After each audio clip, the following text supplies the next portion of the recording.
Are you ready? I am. Go for it. Okay, good. Welcome back after that chat and catch up. I'm really glad to see some more familiar faces that came up on screen, and I saw some people I knew from previous experiences.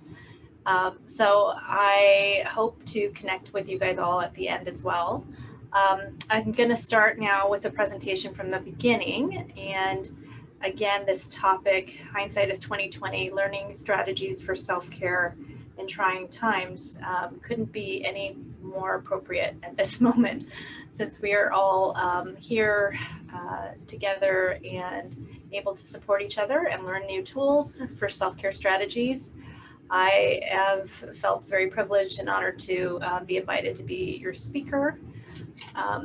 And since it's recording, I will go through a few of the housekeeping.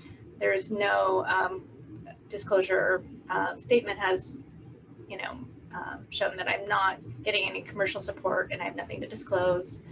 I am here as a former attendee of Escape and an alumni, and I'm just so mindful of how being present for you all is also about being present for myself, and in my role as a behavioral health clinician at Stanford.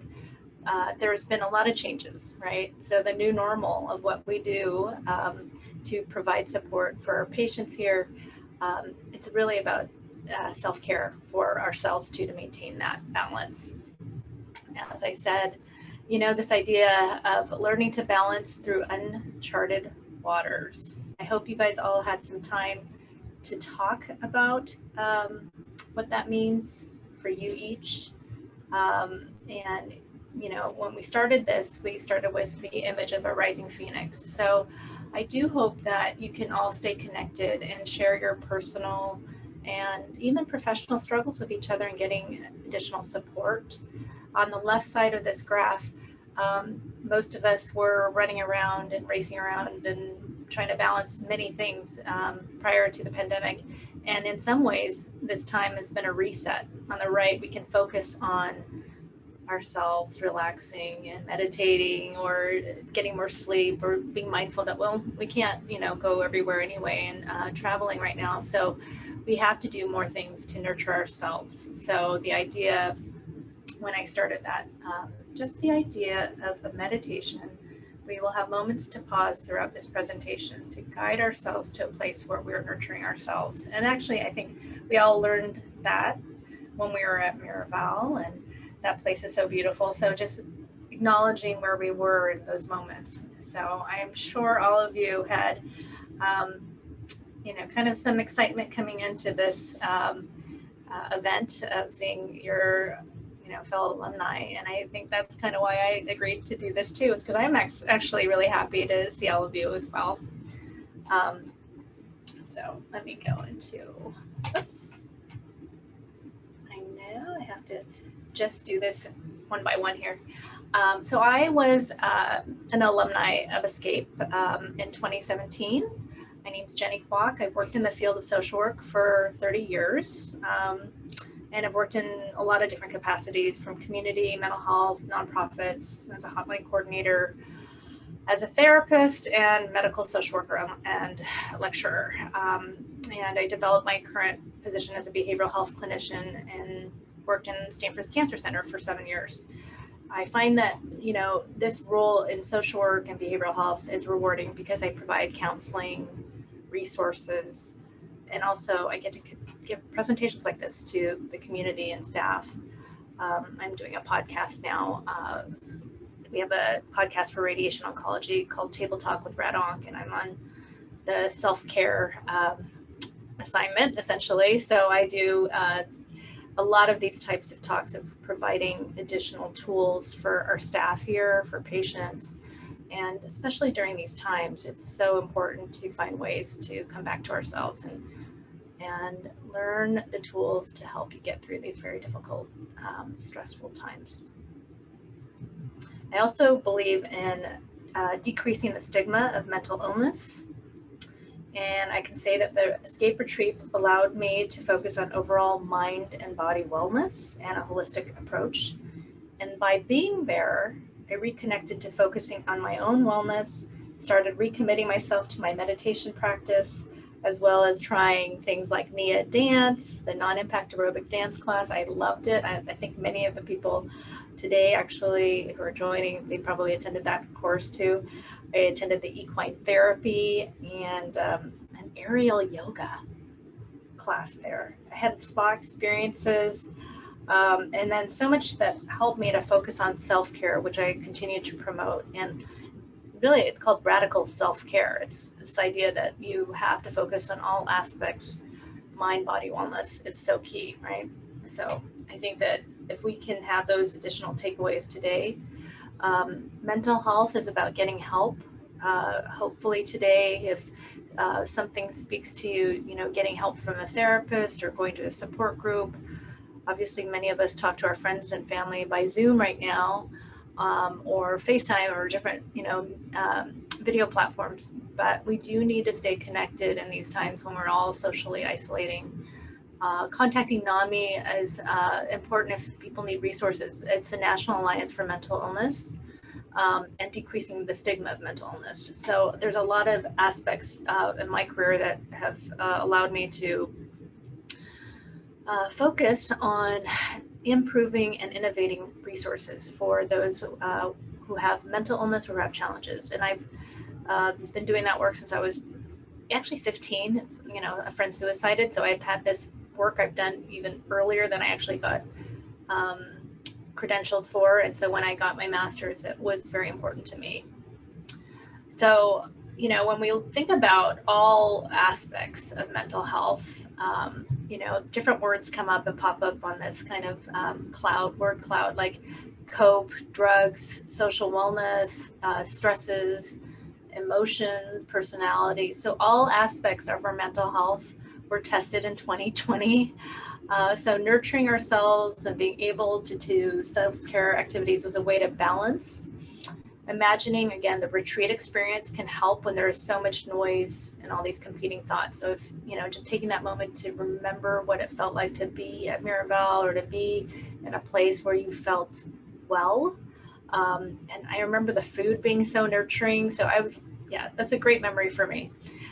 So again, take away these moments of mindfulness throughout the talk, okay? And this is a great slide. I think all of us have moments where all we can do is couch potato and sit on a couch. On the bright side, I bet by now it's been long enough that we can re-binge what we watched in March. It's been almost a full year. It's like 11 months of a pandemic. And so humor as much as possible, really, finding funny movies and shows and the funniest friends you have, surround yourself with that. Big belly laughs. There's even laughter yoga. There's really funny faces you can do when you're meditating even. So, or doing yoga, there's like lion or dragon pose where you like stick out your tongue and you lick your, so there's even like very focused mind body kind of movements that are acting like cat and cow. You can get childlike and just kind of do these relaxing poses that may look silly to some people, right? But it's helpful. And I highly recommend yoga for any type of trauma work. So it obviously, the social unrest and increased anxiety since the pandemic broke really required us all to learn new tools. So mindfulness and cognitive behavioral therapy tools are in the most evidence-based category of research for mental health and wellness. I've been practicing MBSR, mindfulness-based stress reduction, for 20 years. I went through a course at Kaiser when I was a pediatric social worker, and then I became a kidney transplant social worker there. And I did that 8-week course and then some 3-day intensives with other therapists on MBSR. I really believe in it, and I think that self-care starts with me. So now more than ever, using these tools for myself and compassion-based tools of mindfulness work, I can actually give myself that energy, to get through these very difficult times. So we all need new tools in a toolbox, right? And actually, Mindy, we were talking about where to stop for a moment. I'm wondering, here might be a good point, actually, instead of waiting a little later. in the chat box, if you want to, just for a minute, just throw out any tools or like self-care strategies you guys are using during this pandemic. And then we'll just kind of regroup in a minute. So for any of the typers, and if there aren't any, we'll just keep going.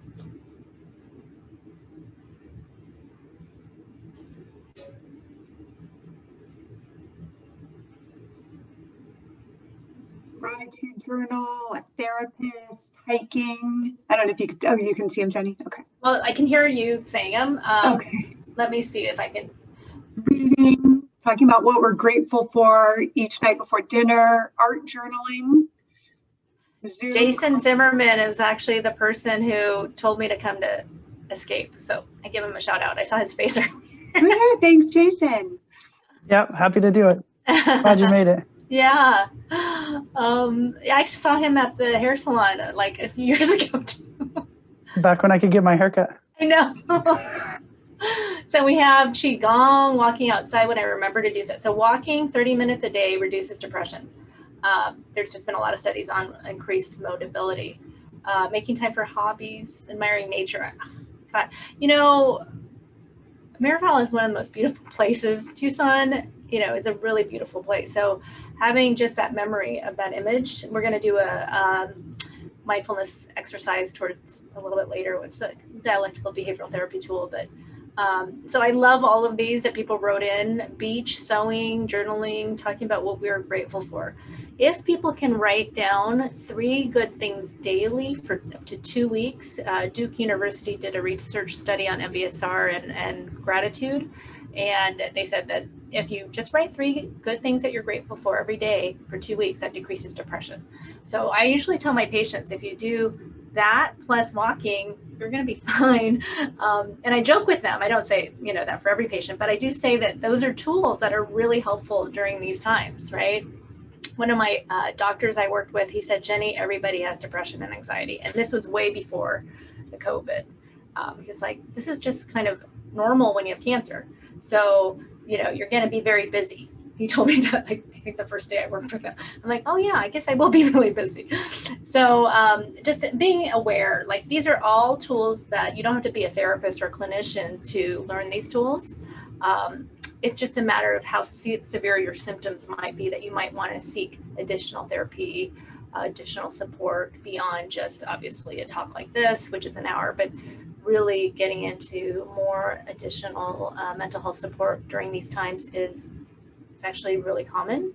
The uptick in referrals for social work and therapy is way beyond expected. And even the suicide prevention hotline, they may, you know, get like 30 calls a month before, and that's like in the thousands now. It's just astronomical, the rate of kind of depression, anxiety. So how do we learn that way of self-regulating and getting kind of focused on our own ability to kind of be present with our own emotion? It's called Staying in the Wise Mind. This is a really nice slide by Eckhart Tolle. So imagining all the past, feelings of guilt, regret, grievances, things that are making you sad and kind of not able to move forward. You know, people have a lot of bitterness and they can't forgive. And then in the future, there's a lot of anxiety and stress and worry right now, and it's all very future oriented. So the wise mind would be able to hold space and enjoy the current state of being. And that's an ideal state, right? A lot of times you're going to be going past and future oriented, but if you can remain mindful of present moment, that's a goal. Does that make sense for people? No? All right. So I wanted to practice this skill. It's called Improve, and it is a skill. You know, I have a lot of different deck of cards too at my office with different skills, and so I'm going to just show this one. Is the DBT deck by Lane Peterson. It's for, you know, clients and therapists, but these are mindfulness practices to manage distress, and this is one of the skills from Lane, and I just kind of revised it a little bit.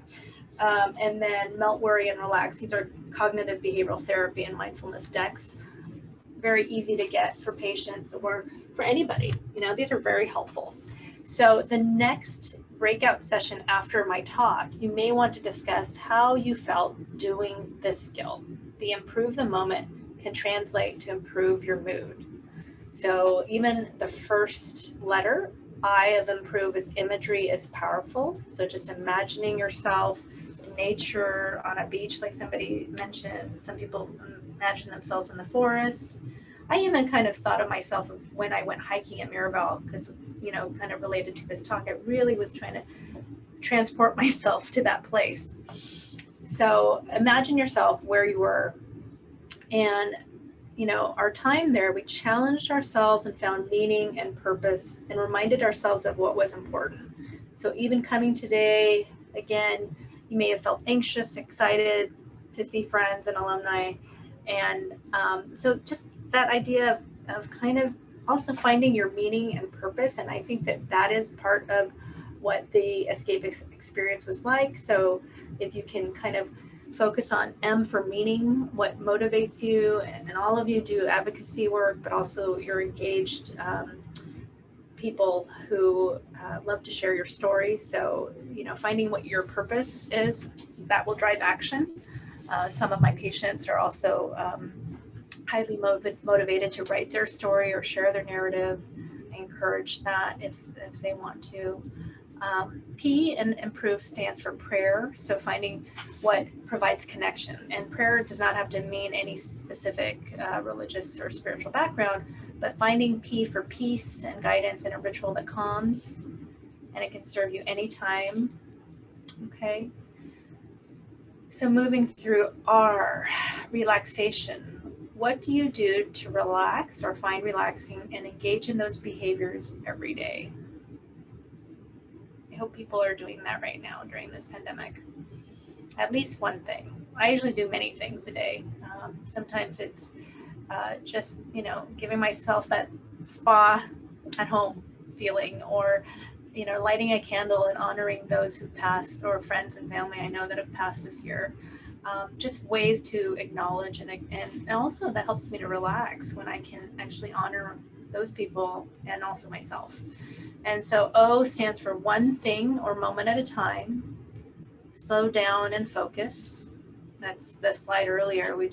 Before we were run, and never had time to just pause. So slow down and focus. V, again, vacation. This is very easy to remind yourself of places like Mirabel, where you were able to take a break and pause. You had some time to plan it ahead. And it was, you know, maybe well in advance. Right now, a lot of people are just doing staycations, which is actually what I do. You know, I try to take off PTO time and block that out so that I can have a couple days at home just to do nothing. Maybe go back to, you know, the binge watching or just going out for a nice walk by the ocean. That helps me, right? So E is encouragement, improve the moment. Encouragement is needed right now. So if you can write down encouraging thoughts or words or positive affirmations like I got this, all crises pass. You can keep that. Like I have little Post-its. Somebody wrote this on, it says yay for Jenny, and they put it on my door, and I was like, oh, okay, I'm gonna keep it by my computer and just to remind myself. And then I have a lot of like little stretches that I remind myself, like, I can do this. I'm going to stretch and just roll my shoulders and twist and do light stretches when I'm sitting often all day for work. I have to remind myself of these tools as well. So in your, at the end, we're going to have some time to do about a 10-minute, right, Mindy? About a 10-minute breakout session. And you guys will all get a chance to try that, improve, or connect on that level. So the next few slides, I'm not going to spend too much time on any of these tools because mindfulness-based stress reduction and cognitive behavioral therapy, these are all just additional tools that you can use to stretch and challenge your comfort zone, reminding yourself not to judge yourself. Books by Jon Kabat-Zinn include Wherever You Go, There You Are, and Full Catastrophe Living. There's a lot of books by Jon Kabat-Zinn. You can be focused on yourself and befriend your own shadow. And it's important during these times to recognize we may all oscillate between hope and despair. That's kind of a daily pattern. We may ruminate, our thoughts are always constantly in flux, but by just kind of staying as much centered as possible, you continue to process, you can just allow yourself to observe and focus maybe on one thought or action at a time without judgment. The 5 secrets of effective communication. Again, Dr. David Burns, really wonderful tools on increasing effective tools of communication to improve our ability to provide empathy for ourselves and others, and especially during this time of distress. So you will have these slides in this PowerPoint through the video later, so you can go through them a bit more. But I want to be mindful of time. And then, of course, dialectical behavioral therapy, more skills, the FAST skills, maintaining your self-respect during a conflict. The think skill is about really seeing and having empathy for others during negative emotions. And then, again, more mindfulness, 3 DBT skills that anyone can benefit from: mindfulness, reality acceptance, and non-judgmental stance. And just start noticing when you start judging things as good or bad and getting really hot or cold, or really negative, and just being less judgmental. It can actually help you reduce your emotions, including anger. Okay, so these are other DBT, other ideas and thoughts, like what triggers you when you're upset by others or family members or close friends right now. A lot of people are struggling being home with their partners and their kids all the time, or they may have some discord. And so just being mindful of what is even triggering reactions with you. Okay, like some people, you know, communication is lost when it's all by Zoom and not by, you know, in person. So a lot of these feelings are coming up for people right now. Frustration's a big one. Okay, so I think a lot of people do understand when we all have a path and we want to have this road to a life worth living. I like this slide because it focuses on maybe some of the things that we're dealing with. Impulsive issues, emotional instability, interpersonal problems. On the right side, though, these are all tools that DBT, or dialectical behavioral therapy, emphasizes: mindfulness, distress tolerance, emotional regulation, interpersonal effectiveness, and walking towards the middle ground, right? So, you know, decreasing division within yourself, your families, communities, and even the nation is really important right now. The energy you put into creating kindness and peace throughout the world, it really can help to bring more harmony even within. And during these very divisive political times, we can start being the change we want to see in the world. That isn't, you know, quote that's famous by Gandhi, but it's really just that idea that we can all do this and increase our ability to learn and support each other in these very challenging times. So a few simple tips for life. I like this quote: feet firmly on the ground, heart open like the skies, mind still like deep water. You can imagine yourself even healing yourself, being centered. You can be the change and create a more mindful presence. And like at the beginning, just kind of I asked you to imagine yourself as that rising phoenix, an image rising from the ashes. Imagine again that energy just kind of pouring through the top of your head and going through your body, filling in the cracks. Kintsugi is a Japanese art form where it says if you allow the cracks to be filled with gold, it actually is more beautiful. So just relax, and the tension and anxiety can just melt away. So just practicing these kind of tools, you know, imagining that kind of energy radiating through your body, releasing the tensions. It's very healing. And Thich Nhat Hanh says, all the wonders of life are already here. They're calling you. If you can listen to them, you'll be able to stop running. What you need, we all need is silence. Stop the noise in your mind in order for the wondrous sounds of life to be heard. Then you can begin to live your life authentically and deeply. His book, How to Relax, is in my office, and it really offers important advice to everybody. So I'm going to just close the presentation with that. It's often during the most challenging of times where there is the greatest opportunity to redefine yourself and discover what you truly value. I believe that firmly. And it's such a privilege and a pleasure to be here with you all. I'm going to stop sharing now, and then we're going to go into the breakout room, and then we'll come back at the end. Okay.